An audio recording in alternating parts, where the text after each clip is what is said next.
The morning sun filtered through the dense canopy as the group of friends stirred awake. The air was crisp, filled with the scent of damp earth and pine.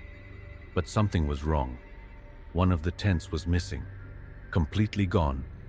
At first, they thought their friend Daniel had packed up and left as a prank. But his backpack, shoes, and even his phone were still there. Panic set in as they searched the area, calling his name. There were no footprints leading away, no signs of a struggle, just an eerie silence hanging over the woods. Desperate, they spread out, scanning the surrounding trees. That's when Mia noticed the carvings. Deep, jagged symbols etched into the bark, unlike anything they had ever seen. Some looked like ancient runes, others resembled warning signs. A chill ran down her spine. "We need to get out of here," she whispered. A sudden rustling echoed from the distance. The trees swayed, though there was no wind. It felt as if the forest itself was watching them. Then, from deep within the woods, came a sound that froze them in place. A whisper, low, distorted, and unmistakable. It was Daniel's voice. As night fell, an uneasy silence settled over the forest. The air felt heavier, as if the trees themselves were pressing in around the campsite. The remaining friends huddled closer to the fire, their nerves fraying with each passing minute. Then, the whispers started. Soft at first, barely distinguishable from the rustling leaves. But soon, they grew louder. Multiple voices murmuring in a language none of them recognized. The wind was still, yet the trees swayed as if something unseen moved between them. Their flashlights flickered, casting erratic shadows that seemed to shift on their own. Determined not to lose anyone else, they took turns keeping watch. But exhaustion crept in, and at some point during the night, sleep claimed them. When they awoke, another friend was gone. Emma's sleeping bag lay unzipped, her belongings untouched. No scream, no struggle, just emptiness. The fear in the group turned to raw terror. Frantic, they searched the ground for any sign of where she had gone. That's when they saw it. Drag marks. A deep groove in the dirt led away from the campsite, vanishing into the darkness beyond. Their hands trembled as they followed the trail, hoping, praying, to find Emma alive. But the path led them somewhere far worse. A clearing where strange symbols covered the trees, glowing faintly under the moonlight. The whispers returned, louder this time, surrounding them. And then, from the depths of the woods, came Emma's voice. "Help me." But something was wrong. The voice was coming from everywhere, and it didn't sound human anymore. Panic gripped them as they made the decision to leave. The forest no longer felt like just trees and shadows. It felt alive, watching, waiting. They pulled out their phones and GPS devices, desperate to navigate their way back. But the screens were blank. No signal, no direction. Even their compasses spun aimlessly, refusing to point north. "We're trapped," Mia whispered, her voice barely audible over the pounding of her heart. Stumbling through the darkness, they pushed forward, hoping to find the trail they had come from. Instead, they found something far worse, a clearing. The moonlight revealed dozens of abandoned tents, their fabric torn and rotting. Backpacks, sleeping bags, even rusted cooking pots lay scattered as if the campers had vanished in the middle of the night. The air smelled of damp decay, thick with the weight of something unnatural. Then, Ethan froze. His breath hitched as his flashlight beam caught movement between the trees. A tall, shadowy figure stood just beyond the clearing. It had no features, no face, just a towering, unnatural presence that radiated malice. It didn't move, but they could feel it watching. "Run," someone whispered. They didn't hesitate. Sprinting back toward their own campsite, they gasped for breath, branches slashing at their skin. But when they reached their camp, their stomachs dropped. Everything was gone. No tents, no backpacks, no fire pit. Nothing. It was as if they had never been there at all. The forest closed in around them as Mia and Ethan sprinted through the darkness. Their lungs burned, their legs ached, but they didn't dare stop. The trailhead had to be close. It had to be. Then, the voices started. "Ethan! Mia, help us! They froze. The voices were coming from behind them. Daniel, Emma, Chris. Their missing friends were calling out, but something was wrong. The voices were distorted, stretched like a broken recording. They echoed from every direction, growing louder, closer. "Don't stop," Ethan gasped, grabbing Mia's hand. They ran faster. The trees blurred past them, and then, finally, they saw it. The parking lot, their car, salvation. Relief flooded through Mia as she fumbled for the keys in her pocket. But just as they reached the car, Ethan screamed. Mia turned just in time to see him ripped backward into the trees. No struggle, no sound. He was simply gone. A shadow loomed beyond the tree line, impossibly tall, its form shifting, writhing in the darkness. Mia didn't think. She threw herself into the driver's seat, hands shaking as she turned the key. The engine roared to life. Headlights illuminated the empty road ahead. She sped away, heart hammering in her chest, refusing to look in the rearview mirror. But as she reached the highway, her phone buzzed with a new message. Unknown. Number. "You were supposed to stay." Mia sat in the police station, her hands trembling as she recounted everything. The whispers, the disappearances, the shadowy figure in the woods. The officers exchanged skeptical glances, taking notes but offering no comfort. A search team was sent into the forest the next morning. Mia waited anxiously, hoping, praying that they would find something, anything. But when they returned, the lead officer shook his head. "There's nothing there." Mia's stomach dropped. "What do you mean? The campsite, our tents, our gear?" "There is no campsite," he interrupted. "No signs that anyone was ever there." It didn't make sense. She had been there. They had all been there. Mia drove home in silence, the weight of the unknown pressing down on her. She scoured news reports and missing persons cases, but nothing came up. Daniel, Emma, Chris, and Ethan were simply gone. It was as if they had never existed. Days passed, then weeks. Sleep became impossible. Every time she closed her eyes, she saw the clearing, the rotting tents, the shadow watching from the trees. Then, one night, her phone buzzed, a text from Ethan. Her breath caught in her throat as she read the message. "You were supposed to stay." Mia's blood ran cold. Her hands shook as she stared at the screen. Then a new notification popped up. Attachment. One image. With a sense of dread, she opened it. It was a photo of their old campsite. But this time, Mia's tent was missing. The forest was eerily quiet. No rustling leaves, no chirping insects, just an unnatural stillness pressing against the walls of his tent. As he lay in his sleeping bag, staring at the thin fabric above him, he finally heard it. A whisper. It was faint, almost lost in the wind, but it was there. A soft, breathy murmur drifting through the trees. His pulse quickened, but he forced himself to stay calm. Just the wind, he told himself. Branches shifting, nothing more. Then he noticed something strange. The whispering wasn't random. It was moving. It circled the tent, slow and deliberate, as if something unseen was walking around him. The voice was too low to make out words, but its tone was unsettling, urgent, almost pleading. His fingers tightened around his flashlight. Every instinct told him to unzip the tent and check, but another deeper instinct told him not to. Minutes passed, then an hour. The whispers never grew louder, never faded, just continued their slow, circling path. At some point, exhaustion took over, and sleep finally claimed him. When he woke the next morning, everything was normal. Sunlight filtered through the trees, birds chirped overhead.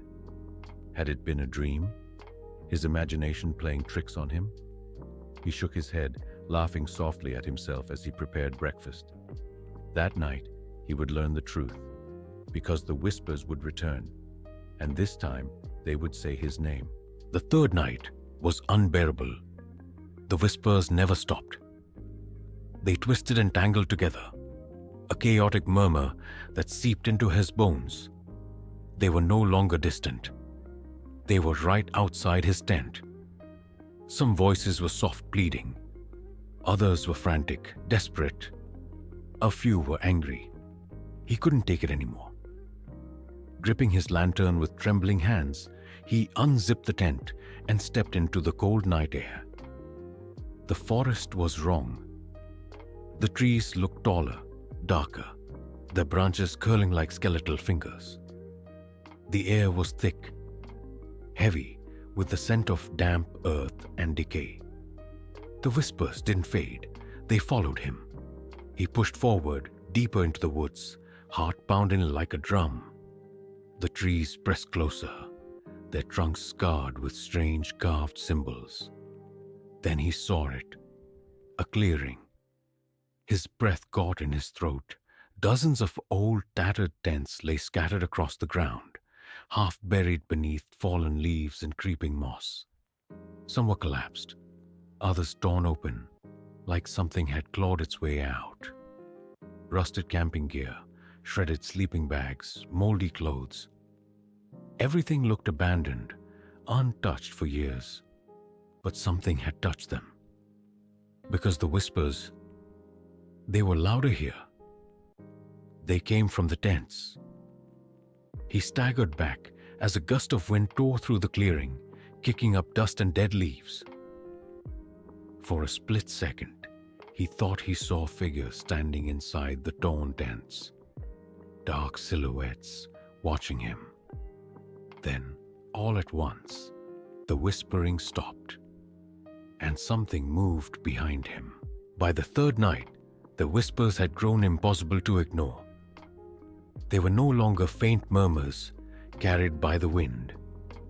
Now, they were sharp, overlapping voices, a chaotic blend of desperate pleading, angry curses, and hollow sobs. The sound wrapped around him, pressing against the thin fabric of his tent, so close he could feel it on his skin. He couldn't sleep.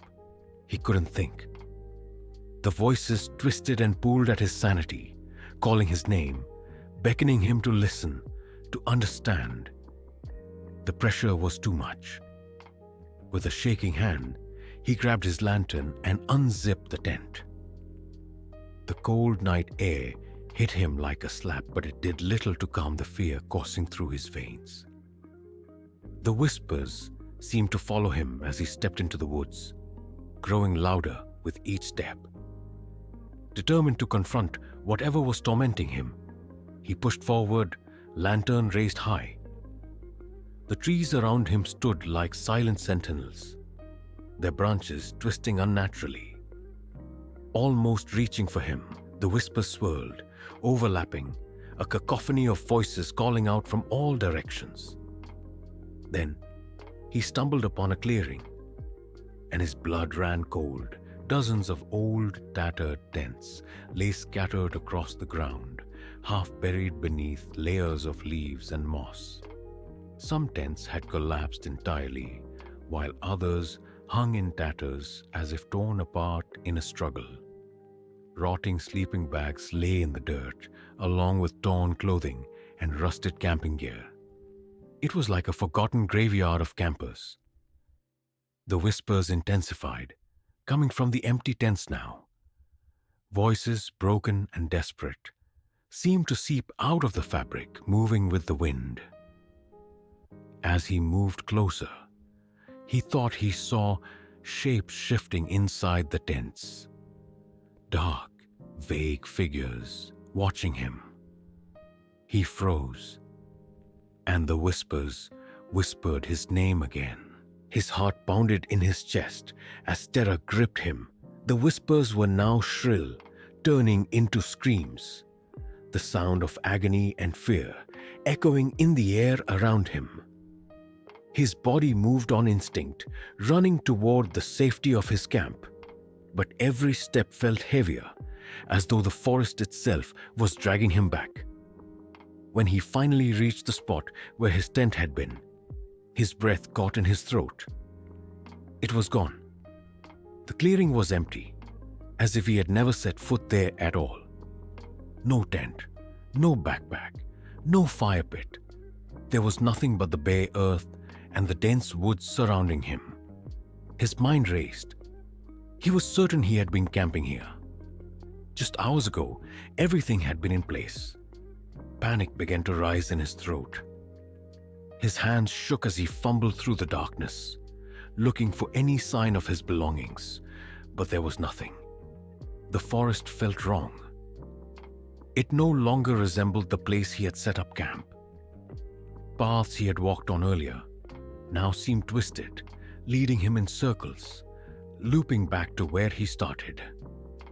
The whispers grew louder, their shrill voices now blending into screams of rage, and suddenly, shadowy figures began to emerge from the abandoned tents scattered across the clearing. They were vague at first, like dark smudges against the night. But as they drew closer, he could make out the outlines of figures, twisted, grotesque shapes that seemed to move unnaturally, their faces contorted in silent screams. He didn't think. He ran. His breath came in ragged gasps as he pushed through the underbrush, running faster, knowing he had to escape. His heart raced as he reached the edge of the forest and spotted his car through the trees. Without looking back, he leapt inside, slamming the door shut and starting the engine in one frantic motion. The forest seemed to close in behind him, the whispers fading into the distance. But even as he drove away, he knew one thing. He would never forget the horrors of that night. The Blackwood Forest was beautiful this time of year. Towering trees stretched high into the sky, their golden leaves rustling softly in the crisp evening air. A gentle breeze carried the scent of pine and earth as the Carter family finished setting up their campsite. It was supposed to be a peaceful weekend. David and Claire, eager for a break from their busy lives, had brought their 6-year-old daughter, Lily, for her first real camping trip. She was thrilled, skipping around the tent, humming a sweet little tune as she arranged her stuffed bunny on her sleeping bag. As the sun dipped below the horizon, they gathered around the fire. The flames crackled and danced, casting flickering shadows against the trees. David told an old ghost story, his voice rising and falling theatrically, making Claire laugh and Lily giggle. The warmth of the fire and the soft glow of their lantern made everything feel cozy, safe. But then, something changed. The wind, which had been a soft whisper through the trees, suddenly stopped. The rustling leaves went still. The distant chirping of crickets and hoots of owls vanished. It was as if the forest had been muted. Claire frowned. It got quiet all of a sudden. David shrugged, throwing another log on the fire. It's just the woods. It happens. Lily, still humming, didn't seem to notice the silence. But Claire couldn't shake the uneasy feeling creeping up her spine. The trees now felt closer. Brushing it off, they decided to call it a night. One by one, they crawled into the tent, unaware that something in the darkness was already watching them. The night was cold and silent when Claire's eyes fluttered open. Something felt off. The tent was still, and David lay beside her, breathing evenly. But there was a strange chill in the air, a sense of wrongness. Then she noticed it. The tent zipper was open, just enough for a small figure to slip through. Panic surged through her veins as she sat up. "Lily?" she whispered, reaching toward the small space where their daughter had been sleeping. Empty. Her breath hitched. She shook David awake, her voice trembling. "David, Lily's gone." His eyes flew open. In an instant, he was up, scanning the tent. Then he saw the open entrance and his face went pale. "Lily?" he called, his voice sharp with fear. No answer. Claire scrambled out of the tent, her bare feet sinking into the cold dirt. The forest stretched before them, dark and endless. A thin layer of fog curled around the trees, making the shadows seem deeper. Then they heard it. A giggle, soft, distant, floating between the trees. Claire turned to David, her hands shaking. "Did you hear that?" He nodded, his jaw clenched. Another giggle, Lily's giggle, but there was something strange about it. It sounded wrong. It wasn't coming from one place. It was echoing, shifting between the trees, as if the forest itself was playing tricks on them. Heart pounding, David grabbed the flashlight and stepped forward. "Lily!" he called again, louder this time. No response. Only the rustling of leaves and the sound of soft laughter, leading them deeper into the woods. David's hands trembled as he gripped the flashlight, its narrow beam slicing through the dense darkness. Claire clung to his arm, her breath shallow, her eyes darting between the looming trees. "Lily!" she called, voice cracking. "Baby, where are you?" The only response was a faint giggle, distant yet too close at the same time. They pushed forward, leaves crunching beneath their hurried steps. The deeper they went, the more wrong the forest felt. The air was thick, suffocating, as if the trees themselves were watching. The wind had died completely, leaving an unnatural silence in its wake. Then, David noticed it. The trees were changing. Their trunks, once rough and natural, now bore carvings, deep, jagged symbols etched into the bark. Twisting lines, eerie shapes, almost like eyes staring back at them. The markings seemed fresh, as if someone, or something, had made them just moments ago. Claire touched one of the carvings, then yanked her hand back. "It's warm," she whispered, horrified. Another giggle, closer now. David's flashlight flickered. The beam dimmed for a moment, then returned, as if something had drained its power. A shadow moved between the trees. Claire gasped. "Did you see that?" David swallowed hard. "We need to find her, now." The giggles turned into whispers, soft, overlapping, surrounding them. Then, just ahead, they saw it. A small figure standing at the edge of the clearing, her back to them. Lily, motionless, staring into the dark. Claire's breath caught in her throat as she spotted Lily standing at the edge of a clearing. "Lily!" she cried, breaking into a run. But Lily didn't move. She stood rigid, her small body illuminated by the flickering glow of David's flashlight. Her head was tilted slightly, her gaze locked onto something hidden in the darkness ahead. David reached for her, but before he could touch her shoulder, the temperature dropped. A bone-chilling cold wrapped around them, sucking the warmth from the air. The flashlight flickered, and the whispers that had followed them through the woods fell silent. Then, from the shadows, it stepped forward. A tall, faceless figure emerged, its skin pale and featureless, as if someone had stretched flesh over an empty skull. Its body shifted, flickering between forms, as though it couldn't decide what it was supposed to be. Claire's knees nearly buckled. The air around them felt heavy, pressing against their chests, making it hard to breathe. The figure did not move closer. It simply stood there, an unmoving void, yet they felt its gaze, an unbearable, unseen pressure, boring into their very souls. David gripped Claire's arm. "We need to go," he whispered, his voice barely audible. But Lily finally spoke.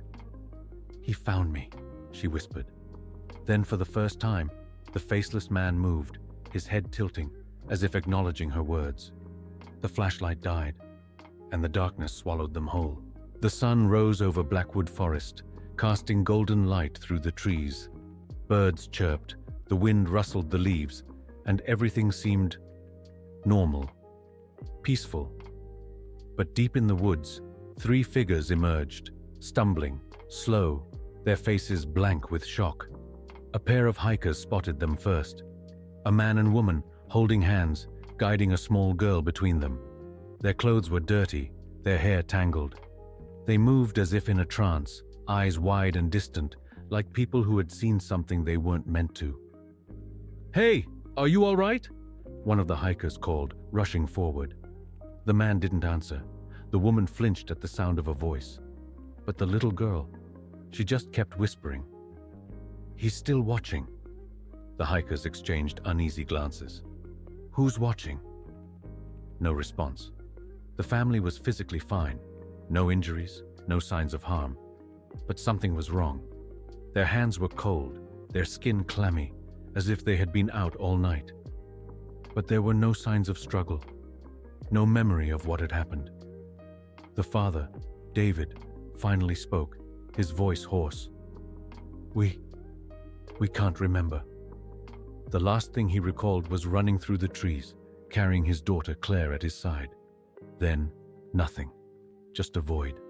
The little girl kept whispering, "He's still watching."